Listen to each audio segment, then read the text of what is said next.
یہ نفل طریقے ہیں، یہ نفل اعمال ہے، نفلی اعمال سے انسان اللہ کے قریب ہوتا ہے۔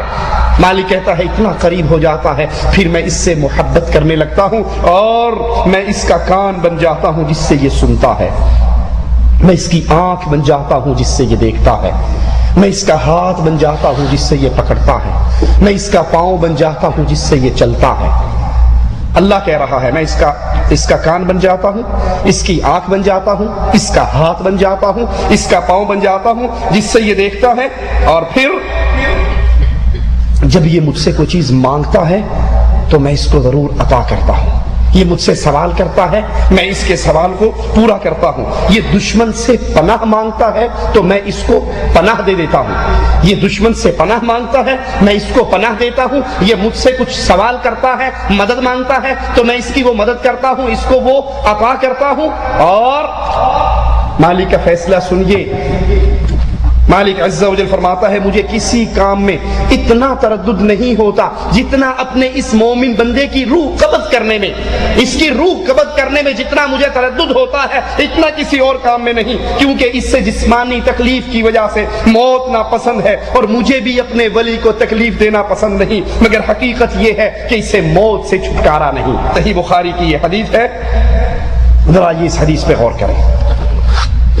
مالک فرما رہا ہے میں اپنے بندے کی آنکھ بن جاتا ہوں، کان بن جاتا ہوں، ہاتھ بن جاتا ہوں، پاؤں بن جاتا ہوں۔ اب ہمارے ہاں کے اولیاء جو مشہور اور معروف اولیاء ہیں وہ کیا کہتے ہیں کہ دیکھیے جناب جب یہ اللہ کا ولی اللہ اس کی آنکھ، اس کا کان، اس کا ہاتھ اور اس کا پاؤں بن گیا تو پھر یہ اللہ ہوا یا نہ ہوا؟ یہ تو اللہ بن گیا۔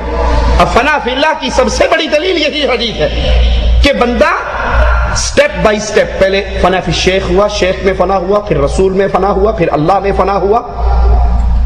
سوچئے اسی حدیث کے الفاظ پہ غور کیجئے تو فنا فی اللہ کا یہ کفریہ عقیدہ پاش پاش ہو جاتا ہے۔ کیسے؟ ایک لمحے کے لیے مان لی ہم نے ہمارے ہاں کے معروف اولیاء میں کہ جناب بندہ اللہ بن گیا، اس کا ہاتھ، اس کا پاؤں، اس کی آنکھ، اس کا کان، اللہ اس میں حلول کر گیا، وہ خود اللہ بن گیا۔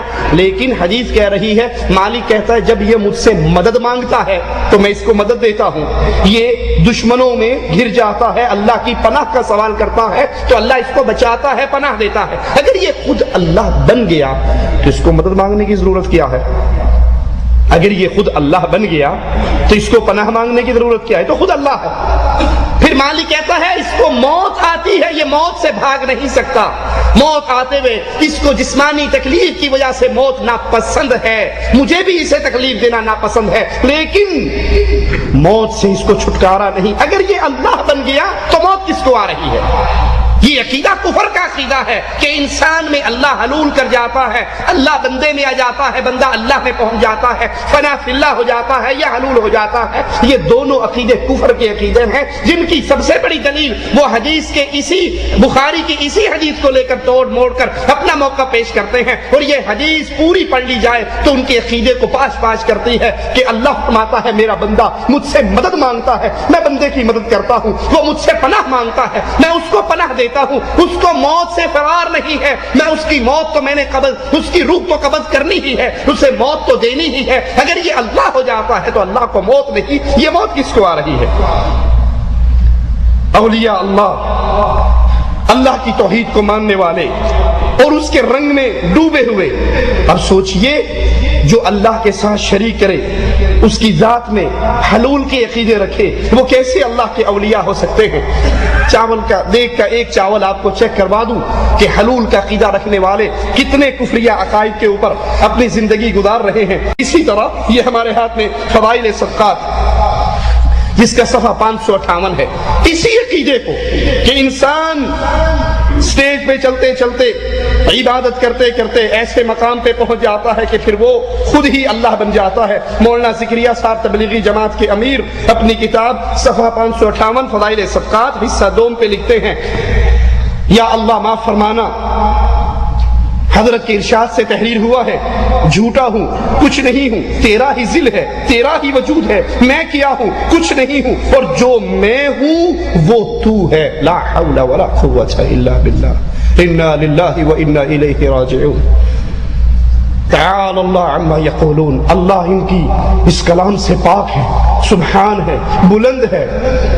یہ اس اللہ پر تہمت لگا رہے ہیں، یہ اس اللہ کی طرف جھوٹ کی نسبت کر رہے ہیں اور اس کفر کے عقیدے کو امت پہ پیش کر رہے ہیں کہ اے اللہ جو تو ہے وہ میں ہوں، اور میں اور تو خود شرک در شرک ہے، تو میرا شریک ہے اور میں تیرا، تو میرے میں سے نکلا ہے اور میں تجھ میں سے۔ اس عقیدے کو جو عقیدہ وحدت الوجود کہ ہر چیز ہی اللہ ہے، بندہ بھی اللہ ہے، اللہ بھی بندہ ہے، یہ کفر کا عقیدہ، ان کا نام اولیاء کی لسٹ میں بہت بلند نام ہے۔ لکھتے ہیں ان کو قطب العالم، یہ پورے عالم کے قطب ہیں، شیخ الحدیث، اولیاء کی بہت لمبی لسٹ کے اندر بڑے اونچے نام ہیں۔ ان کو اولیاء کی کا سٹیکر لگا کر، اولیاء کی سرتاج بنا کر ہمارے سامنے پیش کیا جاتا ہے، اور قرآن اولیاء کا تعارف ہی یہ کرواتا ہے الذین آمنوا، وہ اللہ کی توحید کو ماننے والے ہیں، وہ شرک کرنے والے نہیں۔ جس کے عقیدے میں شرک داخل ہو جائے وہ کبھی اللہ کا ولی نہیں ہو سکتا، وہ کبھی اللہ کا پیارا نہیں ہو سکتا، وہ کبھی اللہ کا دوست نہیں ہو سکتا۔ اسی عقیدے کو بیان کرتے ہیں، ذرا سنیے اور اللہ کی پناہ مانگیے، اللہ کی پناہ میں آئیے ان لوگوں سے جن کا نام تو اولیاء اللہ کی لسٹوں میں ہمارے ہاں درج ہو چکا ہے، بلکہ یہ اللہ کے ولی نہیں ہے، ان کو کہتے ہیں یہ ولایتیں بانٹتے ہیں، یہ جس کو دیکھیں، جس پہ نظر پڑ جائے وہ بھی ولی ہو جاتے ہیں۔ ان اولیاء اللہ کے نام اتنے بلند ہیں، ان کی نظروں کا کمال اتنا بلند ہے۔ امداد المشتاق اشرف علی تھانوی صاحب کی کتاب ہے، اس میں امداد اللہ مہاجر مکی کا قصہ لکھتے ہیں کہ حضرت بیٹھے تھے، ذکر کر رہے تھے، وظیفہ کر رہے تھے، وظیفہ کرتے کرتے نظر اٹھائی، سامنے سے ایک کتا گزر رہا تھا۔ یہ ولایت کے کس سٹیج پر پہنچے ہوئے ہیں ذرا غور کیجیے، سامنے سے کتا گزر رہا تھا، حضرت نے نظر کرم اس کتے پہ ڈالی، کتے کے دل سے چیخ نکلی، اس کا دل بھی جاری ہو گیا، کتا بھاگا، بستی کے قریہ کے گاؤں کے کتے اس کتے کے پیچھے بھاگے، باہر جا کر دیکھا تو کتا سر جھکا کر بیٹھا ہے، باقی کتوں نے اس کتے کے گرد حلقہ مراقبہ کیا ہوا ہے، جیسے شاگرد استاد کے ساتھ بیٹھتے ہیں، سارے کتے اس کے سامنے زانو طے کر رہے ہیں بیٹھے ہوئے۔ تو مسکرا کر تھانوی صاحب نے فرمایا کہ یہ کتا ان سارے کتوں کا شیخ بن گیا، ان کی ولایت اس سٹیج پہ پہنچی ہوئی ہے، یہ کتے پہ نظر ڈالیں، یہ کتے پہ نظر ڈالیں، اس کو اللہ کا ولی، نعوذ باللہ ثم نعوذ باللہ ثم نعوذ باللہ، کتے کا دل بھی جاری ہو جائے اور وہ بھی اولیاء کی لسٹوں میں شامل ہو جائے، اور محمد الرسول اللہ صلی اللہ علیہ وسلم چچا کی منتیں کرتے رہ جائیں، سرہانے پر بیٹھے منتیں کرتے رہیں اور کہیں یا عمی قل لا الہ الا اللہ فی اذنی، چچا ایک دفعہ میرے کان میں ہی کلمہ پڑھ لے، ایک دفعہ میرے کان میں ہی لا الہ الا اللہ کا اقرار کر لے۔ اتنی منتیں ہیں، نبی کی توجہ ہے، نبی پاس بیٹھے ہیں، کان اس کے ہونٹوں کے قریب کر رہے ہیں، اور وہ پھر بھی کہتا ہے اموت علی دین عبد المطلب، میں اپنے باپ کے دین پہ مرتا ہوں، میں تیرے دین کا کلمہ میں یہ نہیں پڑھتا کیونکہ مجھے ڈر ہے کہ عرب کی عورتیں مجھے کیا تانا دیں گی۔ یہ اولیاء کی اتنی لمبی لسٹیں ہیں اور ان کے عقیدے کیا ہیں، اور سوچئے قرآن کی اس آیت کو الذین آمنوا، پہلی بنیادی شرط اللہ کے ولی کی کہ ولی موحد ہوتا ہے، مشرک شیطان کا ولی ہے، اللہ کا ولی نہیں۔ ارواح ثلاثہ صفحہ اس کا 387 ہے، اس صفحہ 387 پر بھی اشرف علی تھانوی صاحب کے ایک پیر صاحب کا قصہ سنیے، صفحہ 387 ارواح ثلاثہ، رائٹر ہیں حکیم الامت اشرف علی تھانوی صاحب۔ یہ کہتے ہیں رامپور میں ایک مجذوب رہتے تھے جو اپنے آپ کو رب العالمین کہا کرتے تھے، لا حول ولا قوت الا باللہ۔ یہ اہل ایمان کے عقیدے ہیں، ان کے لیے القابات لگتے ہیں حکیم الامت اور فلاں اور فلاں اور فلاں، قطب العالم، فخر المحدثین، پتہ نہیں کیا کچھ کہا جاتا ہے ان کو، اور اولیاء کی لسٹوں میں بڑے اعلیٰ نام ہیں، اور ان کی شرکیہ زندگی، شرکیہ عقائد کی کیفیت کیا ہے، اپنے پیروں کی تعریف کرتے ہوئے کہتے ہیں ہمارے جو مجذوب تھے وہ اپنے آپ کو رب العالمین کہا کرتے تھے، جو اپنے آپ کو رب العالمین کہے۔ ولی تو بہت دور کی بات ہے، کیا یہ کافر اعظم نہیں ہے؟ فرعون نے کیا کہا تھا؟ فرعون کا کیا دعویٰ تھا؟ انا ربکم الاعلی،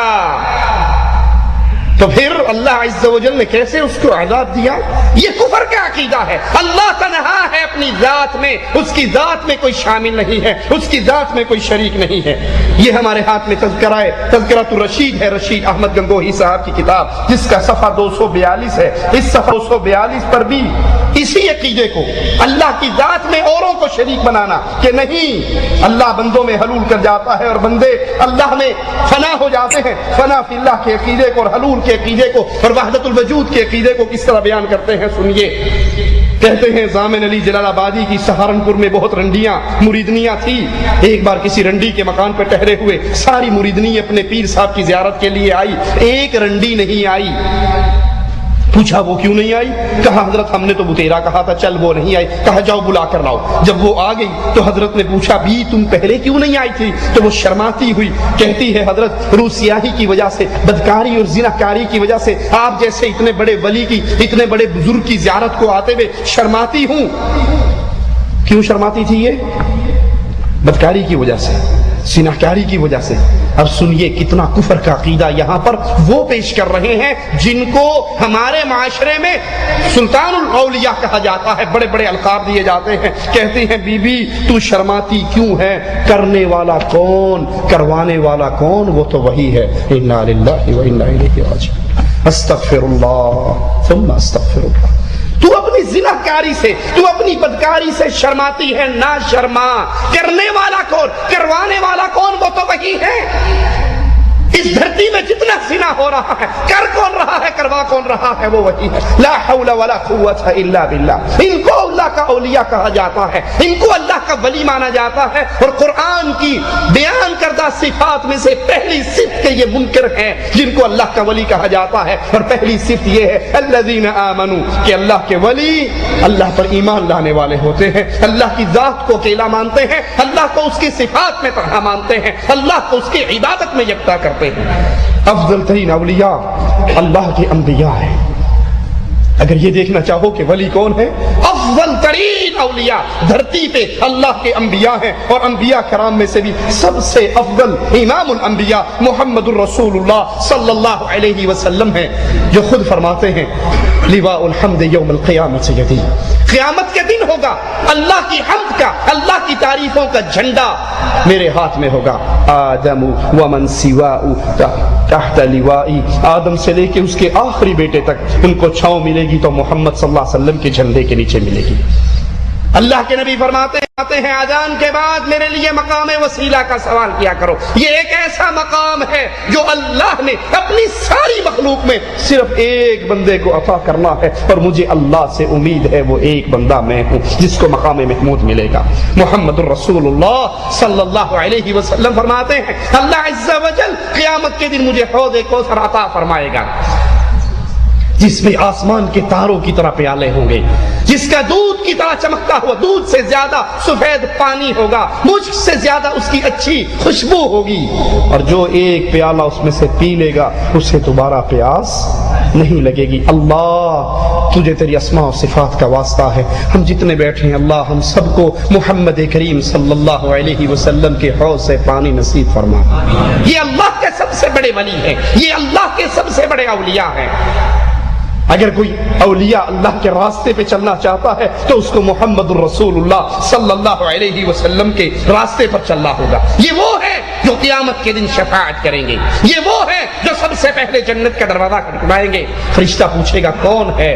جواب ملے گا میں محمد ہوں صلی اللہ علیہ وسلم۔ جنت کا فرشتہ کہے گا جب سے یہاں پر کھڑا ہوں ایک ہی ڈیوٹی ملی ہے کہ دنیا بھر آ جائے اور آ کر دروازہ بجاتی رہے، دروازہ نہ کھولنا، جب میرے محمد آئے تو دیر نہ لگانا صلی اللہ علیہ وسلم۔ سب سے پہلے جنت کھلوانے والے محمد الرسول اللہ، سب سے پہلے جنت میں جانے والے محمد الرسول اللہ، سب سے پہلے ترمذی میں ہے اللہ کے نبی فرماتے سب سے پہلے میری قبر شق ہوگی، میری قبر کھلے گی۔ محمد الرسول اللہ صلی اللہ علیہ وسلم یہ اولیاء کے سردار ہیں۔ اب جس نے اس راستے پہ چلنا ہے اس کے لیے لازم ہے کہ وہ محمد کریم صلی اللہ علیہ وسلم کی اتباع کرے۔ اولیاء کی نشانی ہے یہ کہ وہ رسول کریم صلی اللہ علیہ وسلم کی اتباع کرنے والے ہوتے ہیں، وہ نبی کے پیچھے چلنے والے ہوتے ہیں، کیونکہ قرآن پاک میں اولیاء کو خطاب، لوگوں کو خطاب کیا گیا ہے اگر تم نے اس راہ کا راہی بننا ہے، اللہ سے محبت کرنی ہے تو آؤ قل ان کنتم تحبون اللہ فاتبعونی یحببکم اللہ، اگر تم چاہتے ہو کہ اللہ سے محبت ہو جائے، اگر تم اللہ سے دوستی کرنا چاہتے ہو، اللہ کا ولی بننا چاہتے ہو، اللہ کی جماعت میں حزب اللہ میں شامل ہونا چاہتے ہو، تو پھر شرط کیا ہے؟ فاتبعونی، صرف ایک کا ہی نام لیا، 4 کا ذکر آیا کہیں، 12 کا ذکر آیا، بغداد کا ذکر آیا، کوفے کا آیا، رائمنڈ کا آیا، دیوبند کا آیا، بریلی کا آیا، ایران کا آیا، کس کا ذکر آیا؟ محمد الرسول اللہ صلی اللہ علیہ وسلم۔ فاتبعونی، میرے راستے پر چلو، میری اتباع کرو، یحببکم اللہ، پہلے تم اللہ سے محبت کرنا چاہتے تھے، اگر تم میرے راستے پہ چلو گی اللہ تمہیں اپنے اولیاء میں شامل فرما لے گا، اللہ تم سے محبت کرے گا۔ حسن بصری رحمہ اللہ فرماتے ہیں بعض لوگوں نے یہ دعویٰ کیا کہ ہم اللہ سے محبت کرتے ہیں، یہ دعویٰ آج بھی عام ہے، ہر چوک میں، ہر چوراہے میں، ہر جماعت سے آپ کو یہ پیغام سننے کو ملے گا کہ ہم اللہ سے محبت کرتے ہیں۔ تو اللہ نے ان محبت کے دعوے داروں کی امتحان کے لیے اس آیت کو نازل کر دیا۔ یہ آیت فارمولہ ہے، یہ آیت تھرمامیٹر ہے چیک کرنے کے لیے کون اللہ کا ولی ہے اور کون شیطان کا ولی۔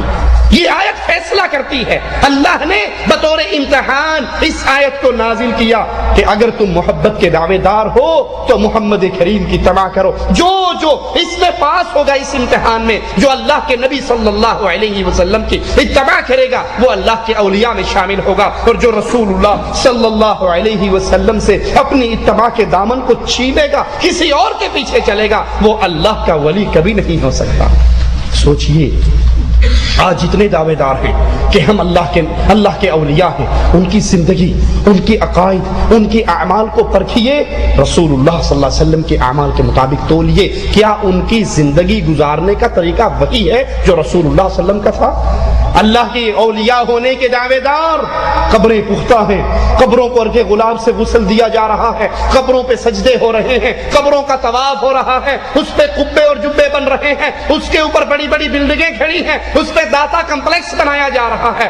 ارے بتاؤ اگر تم اللہ کے اولیاء ہو، کیا محمد الرسول اللہ نے خدیجہ کی قبر کو پکا کیا؟ کیا رسول اللہ صلی اللہ علیہ وسلم نے قاسم کی قبر کو پکا کیا؟ کیا رسول اللہ صلی اللہ علیہ وسلم نے اپنی بیٹیوں کی قبروں کو پکا کیا؟ کیا رسول اللہ صلی اللہ علیہ وسلم نے حمزہ کی قبر پہ قبے بنائے؟ کیا اس کی قبر کو عرق غلام سے غسل دیا؟ ارے نبی فوت ہو گئے، نبی کے فوت ہونے کے بعد کائنات کی افضل ترین ہستی ابو بکر صدیق رضی اللہ عنہ وارضا خلافت پر بیٹھے، کیا ابو بکر نے رسول کریم کی قبر کو پختہ کیا؟ کیا اس پہ میلے کا انعقاد ہوا؟ کیا اس کو عرق غلام سے غسل دیا گیا؟ کیا عمر نے، کیا ابو بکر نے، کیا عثمان نے، علی نے، حسنین کریمین نے آ کر اللہ کے نبی کی قبروں پہ سجدے کیے؟ یاد کر لو، اللہ کی قسم کھا کر کہتا ہوں اگر محمد کریم کی قبر پکی نہیں ہوئی، دھرتی میں کسی کی قبر پکی نہیں ہو سکتی۔ اگر نبی کریم کی قبر کو عرق غلام سے غسل صحابہ نے نہیں دیا، کائنات میں کوئی قبر ایسی نہیں ہے جس کو عرق غلام سے غسل دیا جائے۔ اگر صحابہ نے محمد کریم کی قبر پہ سجدے نہیں کیے، اب کسی قبر پہ سجدہ کرنا جائز نہیں ہے۔ اگر رسول کریم کی قبر پہ جانوروں کی نیازیں نہیں چڑھی، بکروں کی نیازیں نہیں دی، خون نہیں بہایا گیا، تو پھر یاد کر لو دھرتی میں کوئی ایسی قبر نہیں ہے جس پہ یہ اعمال ہو سکے۔ آئیے اللہ کے نبی کی اتباع کی چابی سے چیک کرتے جائیے کون ولی ہے اور کون جھوٹا ہے اس دعوے کے اندر۔ جماعتیں نکلتی ہیں 1 سال کے لیے، 3 مہینے کے لیے، ساری عمر کے لیے، سہروزے کے لیے، چلے کے لیے، 4 ماہ کے لیے۔ کیا یہ طریقہ رسول اللہ صلی اللہ علیہ وسلم سے ثابت ہے؟ اللہ کے نبی کے دور میں دعوت نہیں ہوئی، تبلیغ کا کام نہیں ہوا؟ کیا آپ نے مدینے کی جماعت کو طائف اور طائف کی جماعت کو مکہ اور مکے کی جماعت کو جدہ کہیں بھیجا؟ آپ کے ہاں یہ سہروزے، یہ 40 دن، یہ سال بیویوں کو گھروں میں چھوڑ کر 4 مہینے کے لیے نکل جانے والوں، سیرت محمد الرسول اللہ آپ کے اور میرے لیے امتحان ہے۔ اگر آپ ولی اللہ ہونے کے دعوے دار ہیں، اللہ کے اولیاء میں شامل ہونے کے دعوے دار ہیں، کیونکہ تیسری تو پارٹی نہیں ہے، جماعتیں دو ہیں، حزب اللہ حزب الشیطان۔ اگر بندہ شیطان کا ولی نہیں تو اللہ کا ولی ہے، اللہ کا ولی نہیں تو شیطان کا ولی ہے۔ جماعتیں تو دو ہیں، تیسری پارٹی کوئی نہیں، تیسری جماعت کوئی نہیں۔ درجات ضرور ہیں، کتنے درجے کا اللہ کا ولی ہے، کوئی کتنے درجے کا اللہ کا ولی ہے، جتنا جتنا وہ شریعت پہ عمل کرتا ہے اتنا اللہ کے قریب ہوتا ہے۔ لیکن سوچئے آپ کے اور میرے لیے امتحان ہے۔ حسن بصری رحمہ اللہ کے قول کے مطابق اللہ کے رسول کی اتباع، اس میں آپ کتنے کامیاب ہیں جتنے آپ کے اعمال، آپ کی نماز محمدی آپ اللہ کے ولی، آپ کا روزہ محمدی آپ اللہ کے ولی، آپ کا تبلیغ کرنے کا طریقہ محمدی آپ اللہ کے ولی۔ جتنا جتنا محمدی رنگ میں ڈوبتے جاؤ گے اتنا اللہ کے اولیاء میں شامل ہوتے جاؤ گے۔ اور اگر یہ معاملہ نہیں ہے بلکہ اپنی نفسانی خواہشات کے پیچھے چل رہے ہیں تو یاد کر لیجئے ایسا شخص اللہ کے اولیاء میں شامل نہیں ہو سکتا۔ اولیاء اللہ کون ہوتے ہیں؟ جو اللہ کی کتابوں پر ایمان لے کر آئے، جو اللہ کے فرشتوں پر ایمان لے کر آئے، آسمان سے جو کتابیں اللہ نے اتار دی لوگوں کی ہدایت کے لیے، مخلوق کی ہدایت کے لیے، اس پر ایمان لے کر آئے۔ قرآن کریم میں ہے، مالک کا فرمان سنیے، قولوا آمنا باللہ وما انزل الینا وما انزل الی ابراہیم واسماعیل وإسحاق ويعقوب والأسباط وما أوتي موسى وعيسى وما أوتي النبيون من ربهم۔ مسلمانوں تم یہود و نصارہ کو یہ جواب دو، ہم اللہ پر ایمان لائے، قرآن پر ایمان لائے، اور جو اس پر اترا اس پر، جو صحیفہ ابراہیم پر، اسماعیل پر، اسحاق پر، یعقوب پر، اولاد یعقوب پر اترے، ان پر، موسیٰ و عیسیٰ پر جو کتابیں ملی ان پر، اور جو دوسرے انبیاء کو ملی ان سب پر ہم ایمان لے کر آتے ہیں، اللہ کی طرف سے جو کتابیں ملی۔ تو اولیاء اللہ کے لیے یہ شرط ہے کہ وہ اللہ کی کتابوں پر ایمان لے کر آئیں، جو آسمان سے ہدایت کے طریقے اترے ہیں ان پر ایمان لے کر آئیں اور زندگی اس کے مطابق گزاریں۔ جو اس سے اپنے آپ کو آزاد سمجھے، یہ نقطہ غور سے سمجھنا، اللہ نے ہدایت کا طریقہ کہاں اتارا؟ قرآن حکیم میں اور حدیث رسول میں۔ اب کوئی ان دو سے آزاد ہو کر دین حاصل کرنے کی کوشش کرے تو کیا وہ اللہ کا ولی بن سکتا ہے؟ اللہ کے ولی کے لیے تو شرط ہے کہ وہ جو قرآن میں ہے اس پہ عمل کرے، جو سنت رسول اللہ صلی اللہ علیہ وسلم میں ہے اس پہ عمل کرے۔ اگر کوئی اس سے آزاد ہوتا ہے، اگر کوئی اس سے نکل کے قرآن و حدیث کی قید کو چھوڑ کر کسی کی بھی بات ماننے کے لیے تیار ہو جاتا ہے تو سمجھ لیجئے وہ اللہ کے اولیاء کے راستے پر نہیں ہے۔ آئیے، یہ ہمارے ہاتھ میں فضائل اعمال ہے، ہمارے ہاتھ میں یہ فضائل حج ہے، اس کا صفحہ 165 ہے، جس کے رائٹر مولوی ذکریہ صاحب ہیں، صفحہ اس کا 165۔ اس پہ ایک بندے کو اللہ کا ولی کہہ کر اس کا ایک قصہ بیان کیا جا رہا ہے، سنیے۔ ابدال میں سے ایک شخص، ابدال سمجھتے ہو نا، انڈیا پاکستان والوں، ایم این اے، ایم پی اے، وزیر ہیں، سینیٹر، یہ ہے نا حکومت چلانے کے لیے لوگ، تو ادھر بھی یہی کچھ ہے۔ ادھر کوئی ابدال ہے، کوئی قطب ہے، کوئی قطب عالم ہے، کوئی غوث ہے، یہ کہتے ہیں ان کے سروں پہ ساری حکومت چل رہی ہے اللہ کی، نعوذ باللہ ثم نعوذ باللہ، یہ سارے نہ ہوں تو زمین و آسمان قائم نہیں رہ سکتے۔ امداد اللہ مہاجر مکی صاحب لکھتے ہیں، اور احمد رضا خان بریلوی صاحب بھی اپنی ملفوظات میں لکھتے ہیں کہ اگر غوث نہ رہے تو زمین و آسمان کا نظام باقی نہیں رہ سکتا۔ لا حول ولا قوت الا باللہ، زمین و آسمان کا نظام چلانے والا اللہ ہے۔ کہتے ہیں ابدال میں سے ایک شخص نے خضر سے دریافت کیا، تم نے اپنے سے زیادہ مرتبے والا کوئی ولی دیکھا ہے؟ فرمانے لگے، ہاں دیکھا، میں ایک مرتبہ مدینہ رسول میں مسجد رسول میں بیٹھا تھا کہ امام عبدالرزاق محدث رحمہ اللہ لوگوں کو احادیث رسول سنا رہے تھے، مجمع ان کے پاس بیٹھا حدیثیں سن رہا تھا، مسجد کے ایک کونے میں۔ فرق یاد رکھیے، اللہ کا ولی کون ہے؟ جو ہدایت کا راستہ قرآن اور حدیث میں قید سمجھتا ہے اور یہیں سے حاصل کرتا ہے، جو قرآن و حدیث کی قید سے آزاد ہو کر ڈائریکٹ اللہ سے سننے کا دعوے دار ہو، قرآن و حدیث کی قید سے نکلے وہ کبھی اللہ کا ولی نہیں ہو سکتا۔ کہا ایک کونے میں ایک نوجوان بیٹھا تھا جس نے اپنا سر اپنے گھٹنوں پہ رکھا۔ میں نے اس نوجوان سے کہا بھلے آدمی تم نہیں دیکھتے کہ ساری دنیا بیٹھی مجمع بیٹھا ہوا عبدالرزاق محدث رحمہ اللہ کے پاس رسول اللہ صلی اللہ علیہ وسلم کی حدیثیں سن رہا ہے، تم وہاں بیٹھ کر رسول اللہ صلی اللہ علیہ وسلم کی حدیثیں کیوں نہیں سنتے؟ تو کہتے ہیں مولانا زکریا صاحب کہ انہوں نے نہ تو سر اٹھایا نہ میری طرف دیکھا اور کہنے لگا یہ وہ لوگ ہیں، سنیے ذرا، یہ وہ لوگ ہیں جو رزاق کے عبد سے حدیثیں سن رہے ہیں۔ یہ وہ لوگ ہیں، رزاق کون ہے؟ عبد الرزاق صاحب کون تھے؟ اللہ کے بندے۔ کہا یہ وہ لوگ ہیں جو رزاق کے عبد سے حدیثیں سنتے ہیں، اور یہاں وہ ہیں جو ڈائریکٹ رزاق سے حدیثیں سنتے ہیں۔ لا حول ولا قوت الا باللہ۔ خضر کہنے لگے اچھا میں نے کہا اگر تو اتنا ہی پہنچا ہوا اللہ کا ولی ہے، اگر تیرا کہنا اتنا ہی برحق ہے تو بتاؤ میں کون ہوں؟ اس نے سر اٹھایا، غور سے دیکھا اور کہنے لگا اگر فراست صحیح ہے تو آپ خضر علیہ السلام ہیں۔ خضر کہنے لگے میں نے جانا کہ اللہ کے بعض اولیاء اللہ ایسے بھی ہیں جن کا مرتبہ اتنا بلند ہے کہ میں ان کو نہیں جانتا، اللہ ان سے راضی ہو اور ہم کو بھی ان سے فائدہ نصیب ہو۔ اب جو اللہ کے اتاری ہوئی شریعت کتاب اللہ اور سنت رسول اللہ کے دائرے سے نکل کر ڈائریکٹ کہے میں اللہ سے سنتا ہوں، وہ اللہ کا ولی ہو سکتا ہے؟ ابو بکر صدیق رضی اللہ عنہ وارضاہ کے پاس ایک عورت آتی ہے، کہتی ہے مرنے والے کی نانی ہوں، اس کی وراثت میں میرا کتنا حصہ ہے؟ اس کی وراثت میں میرا کتنا حصہ ہے؟ جواب میں کون کہہ رہا ہے؟ ابو بکر صدیق رضی اللہ عنہ وارضاہ کہتے ہیں بی بی مجھے رسول اللہ کی کوئی حدیث اس مسئلے پہ یاد نہیں ہے، پھر آنا میں نبی کے صحابہ سے پوچھوں گا اگر کوئی حدیث مجھے ملے گی تجھے سنا دوں گا، میں نبی کی حدیث کے بغیر فتویٰ نہیں دے سکتا۔ ابو بکر صدیق نے اسی وقت لائن کیوں نہیں ملا رہی ڈائریکٹ کہ ابھی پوچھ کے بتاتا ہوں، میں تو ڈائریکٹ رزاق سے سنتا ہوں۔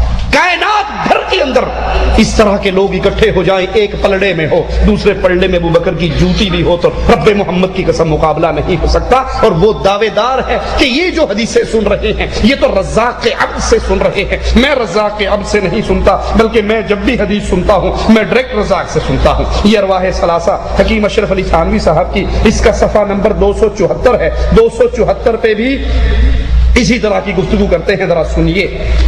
کہتے ہیں خان صاحب نے فرمایا ایک دن گنگوہی رشید احمد گنگوہی صاحب جوش میں آئے، تصور شیخ کا مسئلہ درپیش تھا، فرمایا کہہ دوں؟ عرض کیا فرمائیے، پھر فرمایا کہہ دوں؟ عرض کیا فرمائیے، تیسری بار پھر پوچھا کہہ دوں؟ بھائی منت تو کر رہے ہیں، کہہ دے جو کہنا ہے۔ اس نے کہا فرمائیے، تو کہنے لگے 3 سال کامل امداد اللہ کا چہرہ میرے دل میں رہا اور میں نے ان سے پوچھے بغیر کوئی کام نہیں کیا۔ یہ فوٹو اسٹیٹ کا پرانا نسخہ چل رہا ہے، مولوی صاحب کا پورا چہرہ کاپی کر کے اندر مارا ہے۔ یہ موبائل کیمرے والا اب آیا ہے، پہلے بھی تھا، آپ کو تب ملا ہے، ادھر پہلے بھی ہے۔ کہا مولوی صاحب کا، امام صاحب کا، پیر صاحب کا، شیخ صاحب کا چہرہ میرے دل میں تھا، 3 سال تک دل میں رہا، ان سے پوچھے بغیر کبھی کوئی کام نہیں کیا۔ پھر اور جوش آیا، کہا کہہ دوں؟ کہا حضور فرمائیے۔ کہا پھر کتنے سال تک؟ 12 سال تک رسول اللہ میرے دل میں رہے اور میں نے ان سے پوچھے بغیر کوئی کام نہیں کیا۔ رسول اللہ رشید احمد گنگوہی کے دل میں 12 سال رہے اور اللہ کے نبی سے پوچھے بغیر کوئی کام نہیں کیا۔ ابو بکر نے کہا میں جو زکوٰۃ نہیں ادا کرے گا، ایک رسی بھی نہیں دے گا تو اس کو بھی قتل کروں گا۔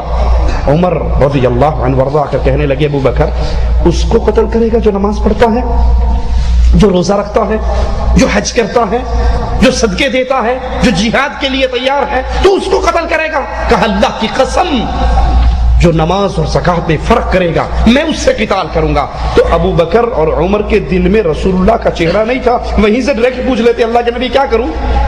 ابو بکر کیوں کہہ رہے ہیں کہ نبی کی حدیث ملے گی تو اے بوڑھی عورت تجھے جواب دوں گا، حدیث رسول مجھے نہ ملی میں تجھے جواب نہیں دے سکتا، میں تو پابند ہوں کتاب اللہ اور سنت رسول اللہ کا۔ اب جو کتاب اللہ اور سنت رسول اللہ سے نکل کر یہ سمجھے کہ 12 سال تک میرے دل میں نبی بیٹھے ہوئے ہیں، میں ان سے پوچھ کے کام کر رہا ہوں، مجھے قرآن و حدیث کی حاجت نہیں۔ کہا پھر کہا اور جوش آیا کہ کہہ دوں؟ عرض کیا کہیے، پھر خاموش ہو گئے۔ لوگوں نے اصرار کیا کہیے، تو کہا بھائی پھر اس کے بعد بعد احسان کا مرتبہ رہا کہ 12 سال نبی رہے، پھر اس کے بعد میرے دل میں اللہ رہا اور میں اللہ سے پوچھے بغیر کوئی کام نہیں کرتا تھا۔ یہ قرآن و حدیث کی سے آزادی کی دعوت کہ ہمیں قرآن و حدیث کی حاجت رہی، ہمارے ڈائریکٹ اللہ سے رابطے ہیں۔ یہ ابو بکر کو حاصل نہیں ہوئی، عمر کو حاصل نہیں ہوئی، عثمان کو حاصل نہیں ہوئی، علی کو حاصل نہیں ہوئی، معاویہ کو حاصل نہیں ہوئی، جو آج ان کو جن کو اللہ کا ولی کہا جاتا ہے ان کو قرآن و حدیث سے آزاد کر کے کہہ دیا گیا یہ جو چاہے ڈائریکٹ اللہ سے پوچھے اور عمل کرے۔ یاد رکھیے یہ شخص اللہ کا ولی نہیں ہو سکتا۔ اللہ کا ولی وہ شخص بھی نہیں ہو سکتا جو اللہ کے ذکر سے غافل ہو جائے۔ قرآن پاک میں مالک فرماتا ہے وَمَن يَعْشُ عَن ذِكْرِ الرَّحْمَنِ، جو بھی اللہ کے ذکر سے غافل ہوتا ہے، اللہ کی یاد سے، نُقَيِّضْ لَهُ شَيْطَانًا، تو پھر نتیجہ کیا نکلتا ہے؟ اس پہ شیطان مقرر کر دیا جاتا ہے، فَهُوَ لَهُ قَرِينٌ، اور وہی اس کا ساتھی ہوتا ہے۔ سب سے افضل ذکر قرآن حکیم، اس کی تلاوت، اس پہ غور و خوض کرنا۔ مالک کہہ رہا ہے وَهَذَا ذِكْرٌ مُبَارَكٌ أَنزَلْنَاهُ أَفَأَنْتُمْ لَهُ مُنْكِرُونَ، یہ نصیحت و برکت والا قرآن ہی ہم نے نازل کیا ہے، کیا تم اس کا انکار کرو گے؟ قرآن اللہ کی کتاب ہے، یہ ذکر ہے، اس پہ غور کیجئے، یہ انسان کو جنت کی طرف لے جانے والی کتاب ہے۔ اور جو قرآن سے اعراض کرے وہ اللہ کا ولی ہو سکتا ہے؟ اور سوچئے ہمارے انڈیا پاکستان میں آج سب سے بڑی پٹی ہی یہی پڑھائی جاتی ہے کہ ڈائریکٹ قرآن نہ پڑھنا، کہا جاتا ہے یا نہیں؟ آپ قرآن نہیں سمجھ سکتے، قرآن سمجھنے کے لیے 15 علوم کی ضرورت ہے۔ مولانا زکریا صاحب بھی لکھتے ہیں کہ قرآن سمجھنے کے لیے 15 علوم کی ضرورت ہے، نہ 15 علوم پلے میں ہوں اور نہ قرآن کو سمجھوں تو پھر کیا کروں؟ جو مولوی صاحب نے کہہ دیا وہی مانتے جاؤ۔ سوچئے، اللہ کے لیے سوچئے، آپ کا بیٹا نرسری کلاس کا، اس کو استاد میٹرک کی انگلش پکڑا دے اور کہے میں اس میں سے امتحان لوں گا، تو کیا خیال ہے کہ استاد ظالم ہے یا نہیں؟ اللہ کے لیے اعلیٰ مثال سمجھیے بات کو، یہ استاد ظالم ہے یا نہیں؟ کہ اس کا مائنڈ، اس کی سوچ، اس کی سمجھ اتنی نہیں جتنی ہائی بک آپ اس کو دے رہے ہو، یہ ظلم ہے۔ اور پھر آپ نے امتحان لے کے اس کو فیل بھی کر دیا، یہ اس سے بڑا ظلم ہے۔ نعوذ باللہ ثم نعوذ باللہ۔ اگر ان مولویوں کی بات مان لی جائے کہ قرآن ہماری سمجھ میں نہیں آ سکتا اور مالک نے جنت اور جہنم کی تقسیم اسی کتاب اللہ پر کرنی ہے، اسی قرآن پہ کرنی ہے، جو اس کے مطابق آئے گا وہ جنت میں، جو اس کے خلاف آئے گا وہ جہنم میں، تو نعوذ باللہ یہ ظلم نہیں ہے کہ اللہ نے کتاب تو وہ اتاری جو صرف مولوی صاحب سمجھ سکتے تھے، میں اور آپ نہیں سمجھ سکتا تھا، اور اس کتاب پر فیصلہ کر کے سب کو جہنم اور جنت میں داخل کر دیا۔ یہ اللہ پر جھوٹ ہے۔ مالک کہہ رہا ہے یہ مبارک ذکر ہے جو ہم نے اتارا۔ اور آئیے ذرا دیکھیں اب مولوی صاحب کس طرح قرآن کے ذکر سے لوگوں کو روکتے ہیں۔ یہ ہمارے ہاتھ میں فضائل اعمال جس کا صفحہ 465 ہے، صفحہ 465 فضائل اعمال، مولانا زکریا صاحب کی کتاب۔ اس پر لکھتے ہیں سید علی بن میمون مغربی کا قصہ مشہور ہے کہ جب شیخ علوان جو ایک بہت بڑے عالم، مفتی اور مدرس تھے، سید صاحب کی خدمت میں حاضر ہوئے، سید صاحب کی ان پر خصوصی توجہ ہوئی تو ان کے سارے مشاغل درس و تدریس اور فتوے سے روک دیا اور سارا وقت ذکر میں مشغول کر دیا۔ عوام کا تو کام ہی اعتراض اور گالیاں دینا ہے۔ لوگوں نے بڑا شور مچایا کہ شیخ کے فائدے سے دنیا کو محروم کر دیا، شیخ کو بھی ضائع کر دیا۔ کچھ دنوں بعد سید صاحب کو معلوم ہوا کہ یہ مولوی صاحب، یہ شیخ صاحب، یہ مفتی صاحب، مدرس صاحب کبھی کبھار چھپ کر کتاب اللہ کی، کلام اللہ کی تلاوت بھی کرتے ہیں۔ سید صاحب نے اس سے بھی منع کر دیا کہ قرآن کی تلاوت نہیں کرنی، صرف وہی ذکر و اذکار جو پیر صاحب نے آپ کو دیے ہیں وہی کرنے ہیں۔ پھر تو کیا تھا، لوگوں نے ان پر فتوے لگانے شروع کر دیے۔ لیکن جب ذکر کا شیخ کے دل پہ اثر ہوا تو حضرت نے کہا اب تلاوت شروع کیجئے۔ اب جب کتابیں کھولی تو علوم و معارف ایسے کھلے کہ کیا ہی کہنا۔ قرآن کو اللہ ذکر کہہ رہا ہے، اب قرآن کے علاوہ اور وہ کون سی چیز ہے جس کے کرنے سے دل پہ پڑے ہوئے زنگ اترتے ہوں؟ کیا اللہ کا ولی کبھی قرآن کی تلاوت سے منع کر سکتا ہے؟